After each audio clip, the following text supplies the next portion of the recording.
Hey, Woodturners, I'm Captain Eddie Castellan. I gotta get the right outfit on here. Can't do this unless I've got the right garb and equipment. You know, it's like safety gear. You gotta have it. I apologize for the glare, but now, okay, and the flap's gotta go up and over. And I gotta have some facial hair, but I shaved yesterday, so that's out the question. Today's project is pretty good. I'm gonna make a duck call. Either gonna make it out of plain wood, or we're gonna make it colored. Yep. Now, once you call them in, if they see this, they're leaving. But I'm going to show you how to make one of these. You don't need an expensive mandrel. In fact, all you need is a kit and all the parts for the kit. And I'm going to show you how to do it. It's a great skill builder. And it's an attention getter when you do the craft shows and trade shows and farmers markets and all that. And give it away. Give it to somebody who's got a little kid that lives far away from you. You see, you'll never leave their memory. All you got to do, watch. Whew, had to get rid of that bandana, get my hat back on. For the third time in 2 weeks, we've had sleet. I live in South Louisiana. This isn't supposed to happen. So you northern people, suck it back up. Come on, take it in. Before we get started, I have to remind you about Big Eye Productions, www.eddiecastellan.com. That's your source for carbide cutting tools.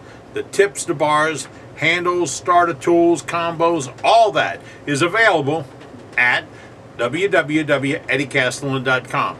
If you're into carbide and you're paying the full retail price of replacement cutters, you need to check out my cutters only page. Tell you what you do. You take your micrometer and you measure your tool, and then you go to my cutters only page and buy the exact replacement tool for less than half the price. That's right, you get the cutters for less than half price. And I've got all kinds of other goodies there. Check it all out right here. Now, back to today's project. Turning duck calls is actually a pretty simple project. Now, I ordered this JC Series 100 Duck Singular Reed Game Call from Craft Supplies. It's really inexpensive. But if you download the instructions from the internet and you read through it, nowhere on this page does it tell you that you also need the rubber adapter. That's sold on the same page. But if you don't have it, you have to improvise. Well, I didn't know. I brought it in, started putting it together and said, whoa, it doesn't fit. Then I read on here where it says, insert reed into the rubber bushing. There's no rubber bushing, and it's not mentioned. So, first time you get them, you got to put them on a shelf and order rubber bushings if you can figure it out. No, you don't. We're just going to work it out. So, we're going to toss that off on the side. I am of Italian heritage. We read the instructions last. All right. And we're going to make the duck call anyway. You have a reed and you have two O-rings to help you assemble it. Now, I'm pretty darn sure that if you just had the reed, you don't need anything else. You can make every other component for this work. And there's a couple of ways to make the reeds. But we're going to go ahead and start with a couple of components. We have a block of wood. This happens to be 2-inch curly maple. Someone sent this to me to try, play around with. So I'm going to use it up for this project. It could be as small as 1.5 by 1.5 by 4 inches long. And I drilled a 3/4 inch hole straight through the center with a shop-made Forstner bit, because I didn't have one that would reach 4 inches. So I went out to the welding shop and I welded a rod on, straightened it out, and got it drilled. Now that's the main body, and this is the trumpet. And the trumpet, this one is a 1 1/2 square, which that one could have been. Knocked the corners off, and I drilled a 1/2 inch hole all the way through it. That's the two major components. Now, the instructions in most of the catalogs want you to buy an expanding mandrel. I'm really not into buying expanding mandrels. So right now, I'll show you what we came up with. My excuse or reason or replacement for an expanding mandrel is right here. This is just a piece of hardwood. And what I did was I chucked it up one time and I spun a round tenon on it so I could hold it my spigot jaws. Now, if you don't have this type of jaws and you have this, that just means that you change the size of this, but then when you turn it around, you spin a perfect fit 3/4 inch tenon on it, okay? Perfect fit. So when you slide that piece on, it'll go on, but you got to torque it into it a little bit, all right? So we're on there with a friction fit. That's nice. But in order to spin this thing upright, we're going to put it between centers. So, pardon me, we're going to bring up the tailstock, put a little pressure with a cone right there. That cone could also be a soft touch. What the hell is that? A soft touch to go in there. And that way when you shape up this end, you don't hit the steel cone, the aluminum cone. So just because I told you about it, and then you're going to say, okay, Cap, why didn't you do that? We're going to do just that. We're going to take off the revolving center, the cone for the revolving center from one way, or jet or delta, and we're going to put in a soft touch we made right here in the shop.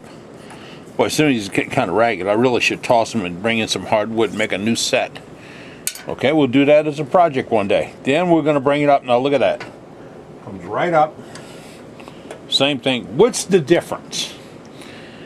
If my high-speed tool made contact with this, I'm just going to go, see, I'm just going to go get up a little bit. Not hurt the tool, not hurt this too bad. It's just, I have this thing about cutting my chucks and stuff. I don't like to. So, this is the exact replacement. See the 3/4 10 thread? I did that with a tap I bought at Ace Hardware store on the corner. Really, there's one on the corner. I don't lie about that.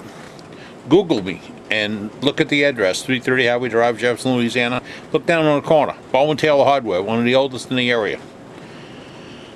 Ace Hardware store, got that tapped a block of wood, made this. It's a doable project, okay? Now, I am between centers. If I had my druthers, I would take this over to the bandsaw, knock the corners off. But I want to leave it alone because some of you guys can't do that. And then I'm going to go over and crank up the lathe to about 1500 RPMs. I am between centers. Rough and gouge. 3/4 inch rough and gouge.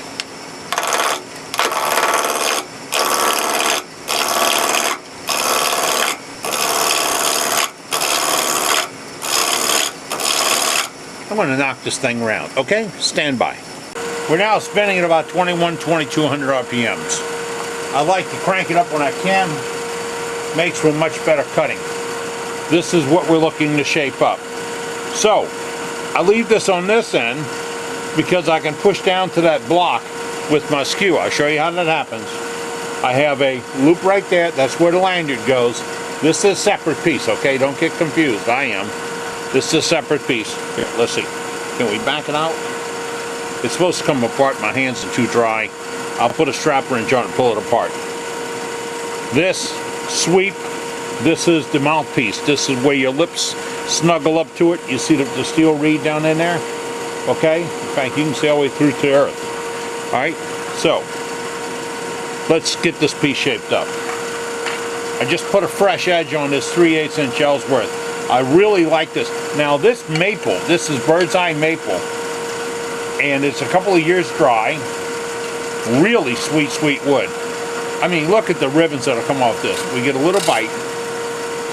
Let me show you something. We're going to put the tool, the flute of the tool, straight vertical. All right? We're going to get a little bit of a bite. Then we're going to open the flute up by turning it.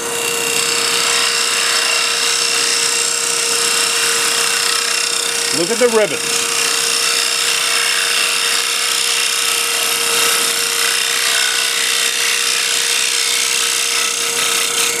Now there's a good chance we could do that all in one pass. But I'd be coming uphill. I'd tear some grain. So I'm going to come over here and knead it.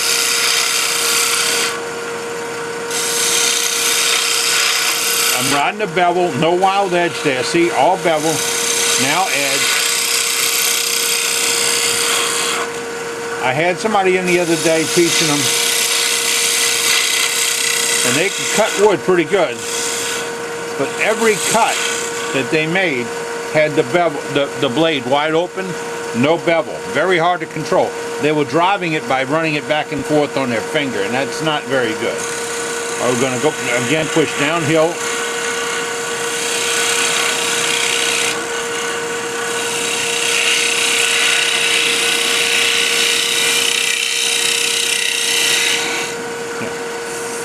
This is all able to be scraped out. Now, I had a caliper out because what you need to keep in mind is there is a 3/4 inch hole down through the middle of that. So this can't go much under 1 inch right here. If you do, you'll be able to see inside. That's not a good thing. Okay? Now, while we're here, we're going to take a regular round nose scraper. We're going to be below center.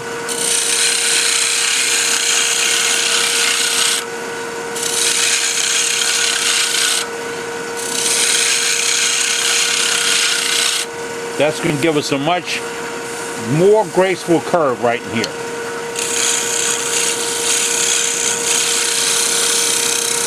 Now I said below center, why?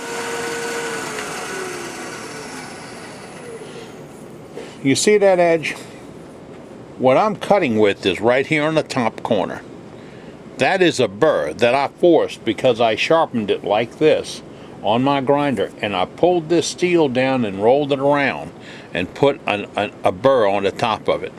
When I rub my finger across it, I don't feel that burr. I need to go put another one back on. I can do it with my plate burnisher. I can do it with a diamond card pulling it around, or I can go back to the grinder. But I need that shoulder, that little burr to cut with. Now, if I'm cutting with that burr, I want to be below the level of center because I don't want to rub this. All I want to do is pull that. Okay? So that's what I say. You want to be below center.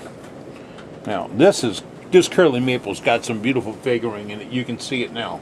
See it coming up? All right. Now, that's going to really be killer. I'm over here where the complex cut's made. Get a little closer. We have this end of it shaped up. It looks good. You see the swirls in it. I've scraped it. That'll color nicely. This is what we want to get done right here. We will rework the horn in a minute. Down on this end, we're at the high point of the piece. We're going to have a groove in here. We're going to round this off, put a groove in for the lanyard that's here, and then bring it down to made up to the trumpet end of it. All right. So with that, we're back up the full step.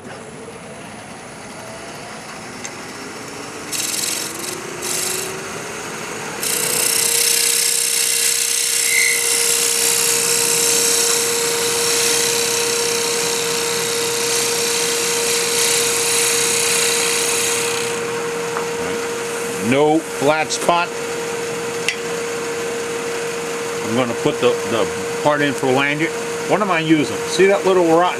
That's a 1/4 inch rod with a little bullet point end on it. You can make this. There's no magic to this.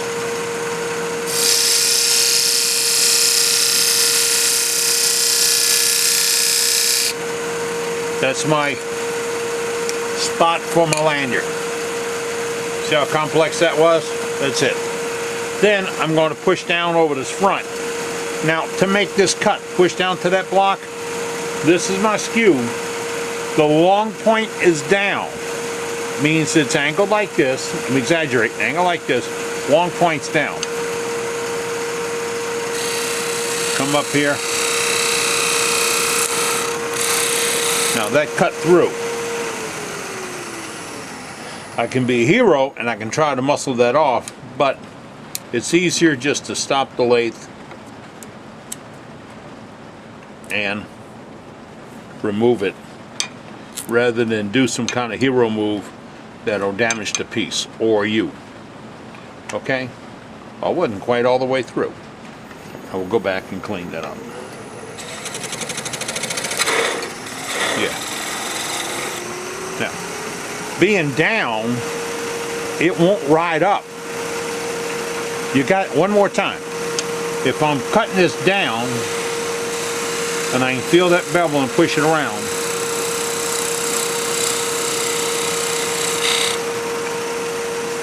my tool does not have a tendency to skate up over the top. If I'm doing it this way and I'm using that lower point to cut, I can get a little bit of a catch and it'll skate back up. So what I did was turn the point down and make that push cut. Try that. Let me know how it works for you, because it really, really does help. Now, let me move you and then I'll show you the trumpet. This is a piece you put your lips on, right here. Now, what I would do is cut out the center to do this part right here, and then fix this rounded edge. Why? Because I need a good flat up here to work with to get a push to go.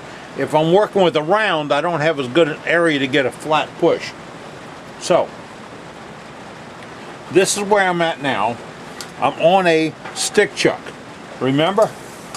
We're hanging out on a chuck. We didn't force it to be round or pull it to the center. Look, watch how true it runs. Okay? And we're going to leave the speed way up. And then we're going to attack it with just a fingernail gouge. Now, there are probably half a dozen tools that'll make this cut. I like this little fingernail gouge. I like it so much, I'm going to go over and sharpen it. I want to point out something. What I showed you a minute ago, remember what you saw? Now, this is the sharpened edge. There it is. All right.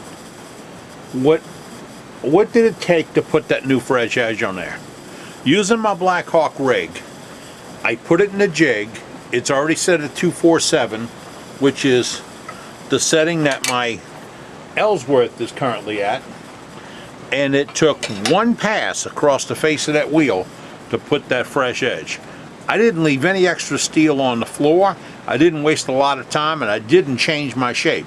The machine's all set up. Accusets are on it. Gauge, 2 inches, whoop, done. Gonna go back to this. We're gonna clean up the side.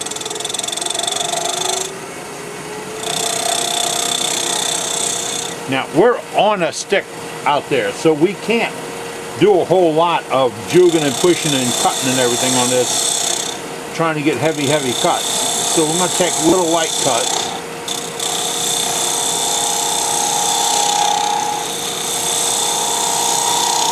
Now I'm doing something that's got the right angle. All I do is pull back. See this? I just pull back and change the position of the back of the handle.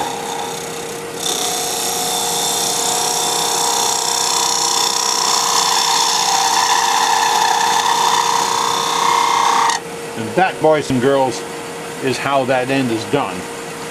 Again, I'm going to clean up this edge.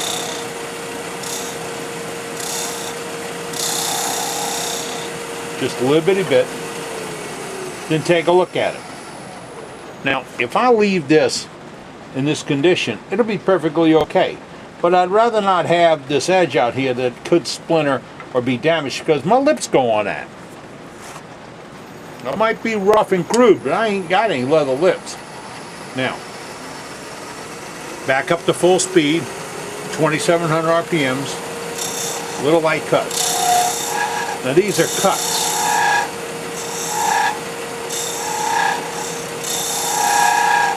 What do I mean these are cuts? If I flipped it over and did this, that's a scrape. If I did this, it's a plow. If I did this and I rode that bevel, that's a cut. Now believe it or not, except for sanding, this horn is pretty much done. This whole end And we're going to start in with some 220 grit Flex by Vince Welch at Vince's Wooden Wonders. See this address? People ask me all the time about my sanding. Where do you get this? Where do you get that? Where do I get a pad to fit on my free spinning sander? You get it at this address right here, this guy. Yeah, Vince Welch, Vince's Wooden Wonders. If you got questions, look up his phone number and call him. The guy can talk sanding. 220 grit.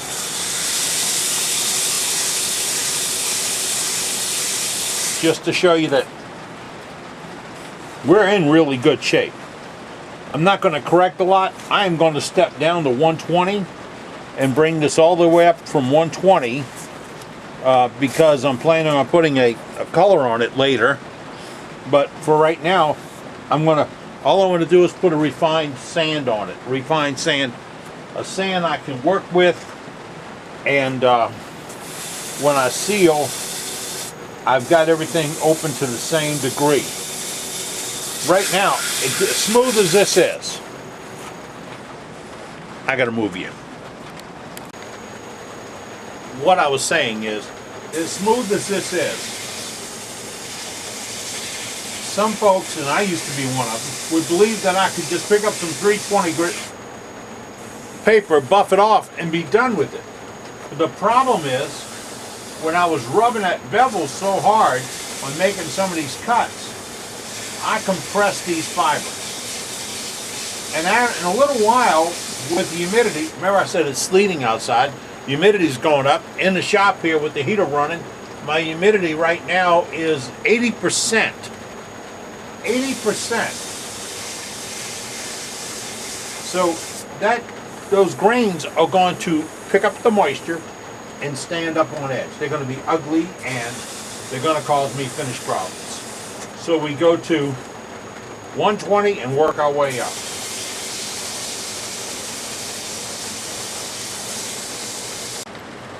With the sanding, and I did turn this around so I could sand this end and the junction, sand it all out, and it all works on the same chuck.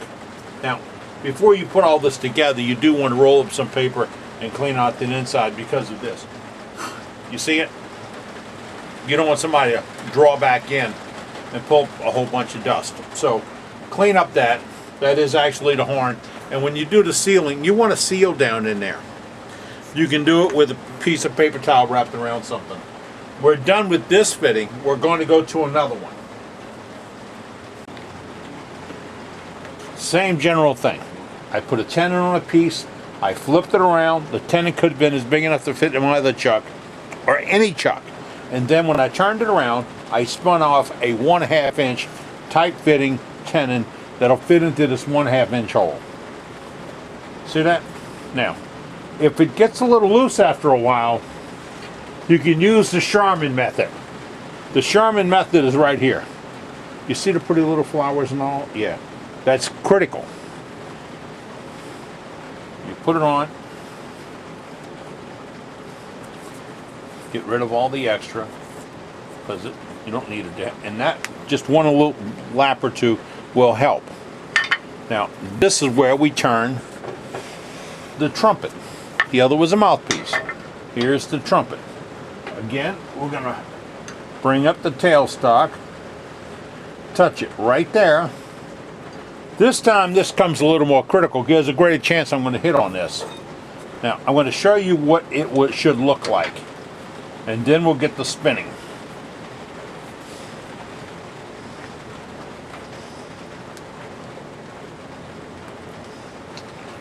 This is the goal right here. See this piece? This fits into the end of this right there.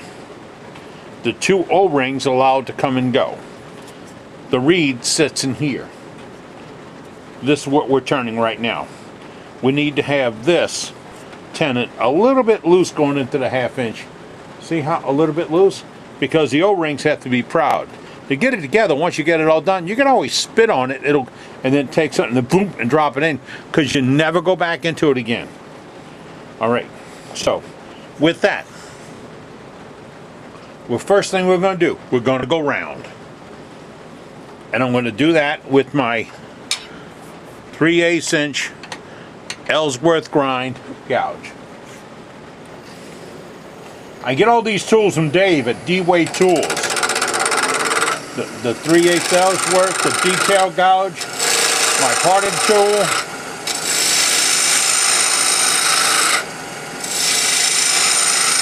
dwaytools.com. Dave is a wood turner, and he details out all his tools.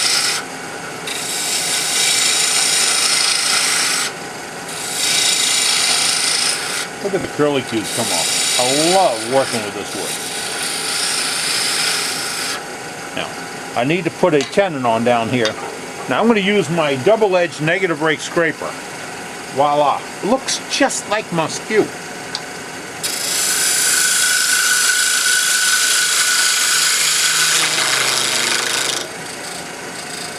See that corner? Watch.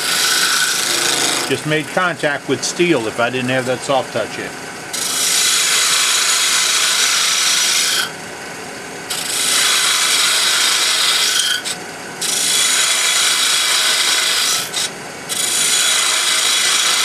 Now, what are the critical measurements here? There really aren't any. It's about that much, which is maybe about 1.25 inches or so. Inch and 1/8, 1.25 inches, 7/8, whatever. It's about that long. You're going to have 2 O-rings on it. That third one, don't pay any attention to, the tool slipped. But hey, I just left it there because it didn't matter.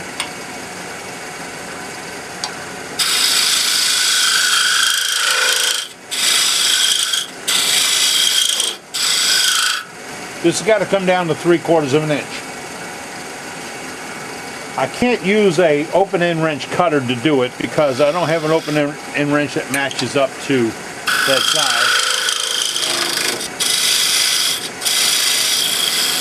But this wrench kind of gives me a good idea of when I'm getting close to the 3/4.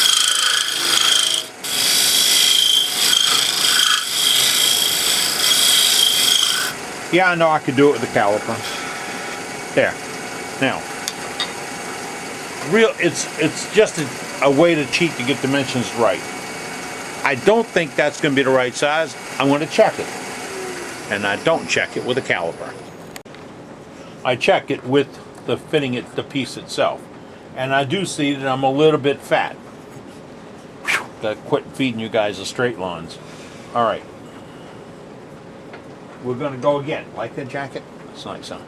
Alright, go again. We're back in here, and I have an idea of what I need to take it down to.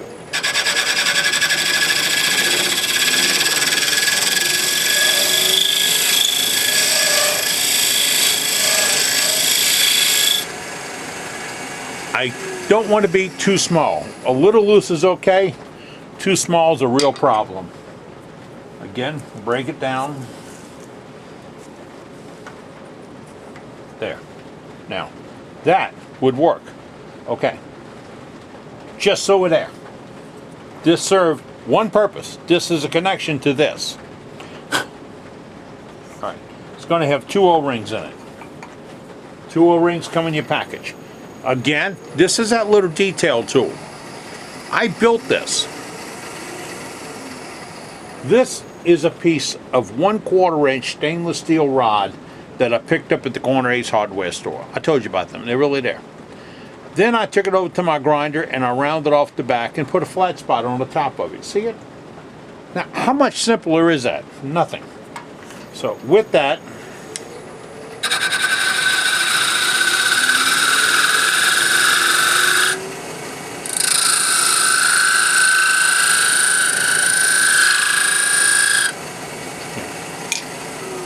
that's not real concentric. It's moving a little bit. So I'll bring my tailstock back up. Stabilize it just a little bit.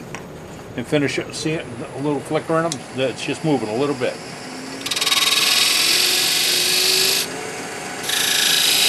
And I do know from habit, I gotta turn it over on its edge a little bit. Go a little deeper down in there. Or you can regrind the edge. Doesn't matter. Just going to accomplish the same thing, but now I don't have to reshape the tool. Now that should fit those 2 O-rings that's in the package. Again, this is what you get in the package. You see it all. You get a reed, and you get 2 O-rings. You need more than that to put this together. But I want to show you how, if you just buy this, you can make it work. So next test is the O-rings. We slip the O-rings on. All right. And then we see how the trumpet fits. And if I try to force it, I'm going to roll them up out of it. I'm not quite deep enough. So with that, pull the O-ring back out. If you drop those in the shavings, you're screwed, Bubba. They're little and they're not magnetic, which means you got to root through. So I'm going to go back up.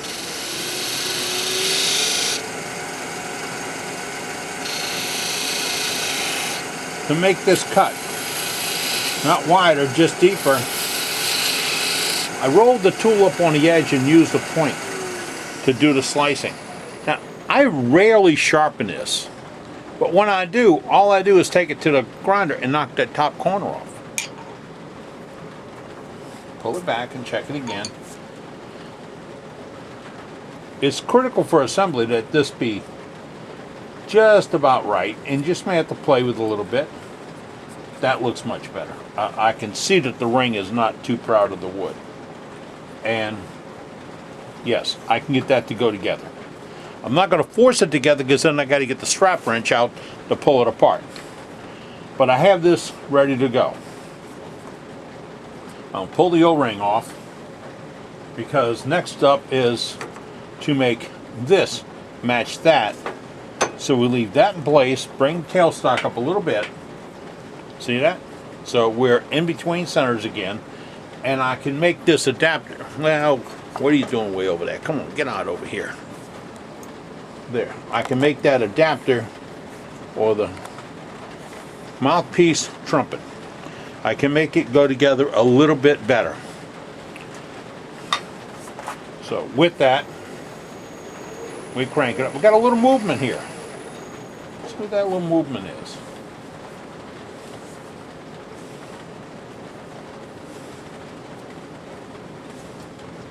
We had a little something get out around one of the pieces, and see a little bitty bit out around. So we put a little pressure on it so it doesn't move again. Then we go to it again. If I do point up and do that cut, it's going to skate back. I'm going to go point down and do that cut.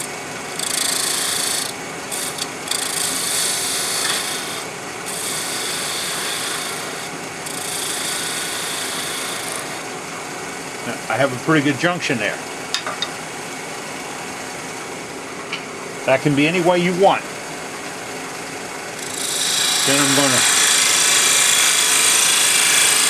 dip in and swing up.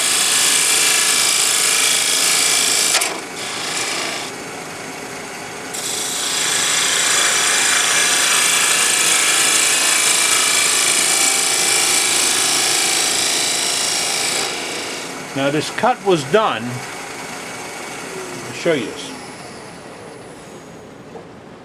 I read my bevel, and then I held the point, the pivot point, and swung the tool, and I have no ridges. Now if I did this by pulling it across, that's a real bad thing of pulling your hand to move the tool. If I pulled it across with this hand, I would have ridges on here I have to deal with. But I didn't do that. So now I have a pretty good junction there. That's good and clean. I can work with that. I have a good sweep to this end. This piece is ready to turn around and sand. We're getting so close it's unbelievable. I can hear Donald and Dewey hawking back at us now. Remember when we turned this around from this position to this position in order to clean up this detail, and we had it free spinning to put this the mouthpiece in? Well, we're going to turn this around again. Oh, we just turned this around, pulled it off, turned it around. It's the beauty of the ease of jam chucks. bring up the revolving center. I gotta figure out how to do this without getting in your way, but you'll forgive me. All right, bring up the revolving center, and then I'm going to shape this end. Actually, going to take the skew, fix a flat spot because I didn't have one, and then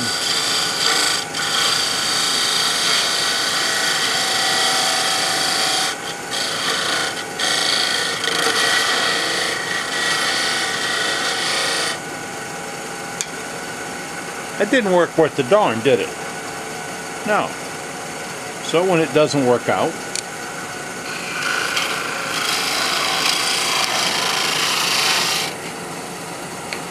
see, I made contact and I cut it, and it didn't hurt it. I'm going to get it out the way because I can free off the end of this now that I have a flat spot on it. Same thing. Roll this around a little bit. I'm going to use the same small detail gouge, fingernail grind, and I'm going to clean this end up.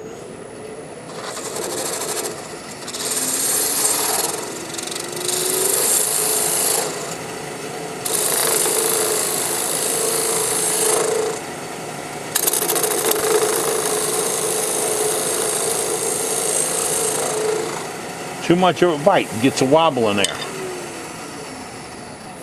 See, I moved it. It got a little loose. I need to put some more Charmin underneath it and go back at it again. Now that time I got 2 of those little roses jammed up in there. So I think I got a much better bite. Now here's a lazy way to do this. See this pull cut? You might think that's really nice. I just tore some fiber. I would do better doing this as a slice.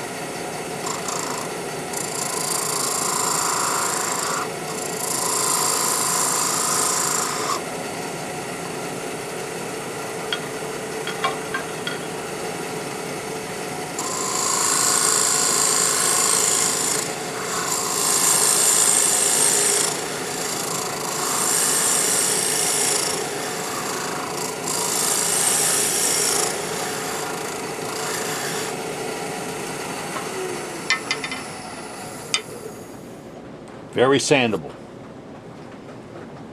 We're close. The situation's this. When you buy this kit, you get the 2 rubbers and you get this reed, and this reed's supposed to fit right there. I got an opening problem here. Tech support, that's where that rubber gasket that's not on the instruction sheet to tell you that you need to have one, and there's nobody around to tell you that when you buy it out of the catalog, but you need to have that rubber adapter. So we went to work. We drilled a hole down through a piece of African blackwood just because I had a piece in the shop, and I put a 1/2-inch tenon on it to where it'll fit in this hole. See that? All right. That hole is the same size as this. So what am I going to do? I'm going to glue this in right there and then slice it off, and then this is going to fit in it. Isn't that nifty? I put that piece in, I put a little bit of super glue on it, and the reed will fit in there nicely, and that's a completed trumpet end. Well, that's all it took. Now, I put the reed in. I've got it cleaned up. Normal procedure would be put a sealer on this before I put the reed in. Put the sealer, put the color, put the finish. And this is a very good project to practice your super glue finish on, because you can hold it on this fitting just like it before you put the little black in. Hold it on that fitting, seal it, and put 3 or 4 coats, 5 coats of super glue on it, clean it all up. Remember to clean out that port. You don't want that to be full of trash and stuff. That wouldn't come back, but it may clog up the reed if it gets blown through. Then you've got this, and you've already colored it and put a finish on this, right? Now, everything's sealed. You put the 2 O-rings on, and then when you put it together, you put it down on the table and you hit it with a block of wood. Well, you put a block of wood and you hit the block of wood, and you push them together. And then it is done. That was supposed to be da-da-da. And I'm not putting the bandana back on, my head's still cold. So, that is a duck call. Put a lanyard on it, make your own lanyard, really. Get some of that braided line, put a couple of knots, put a little slip on it. You know, this is something you can put at the farmers market, the craft fairs, other displays and demos. Color it up nice, put a good finish on it. Remember, the finish is going to sell the piece. If it pops when you look at it, not squawks, pops when you look at it. If it's got a great gloss on it, a great finish, got a lot of character in the wood, don't make it out of crap. Make your first one out of crap and then throw it away. Then you've got a really good looking thing. The only problem with this whole project is these guys, Donald, Dewey, Huey, Louie, all those, they keep coming up to the house. All right. Well, that's it. A duck call. It was a good project to get out in the shop on a cold, sleety day in South Louisiana. Where the hell did this come from? Making shavings. I'm Captain Eddie Castellan. You take care and be good. That was another da-da-da. Really isn't coming out that well, is it? Oh well. See you soon. Da-da-da-da. And if you need anything at all, give me a call or drop me an email. I'll help you out.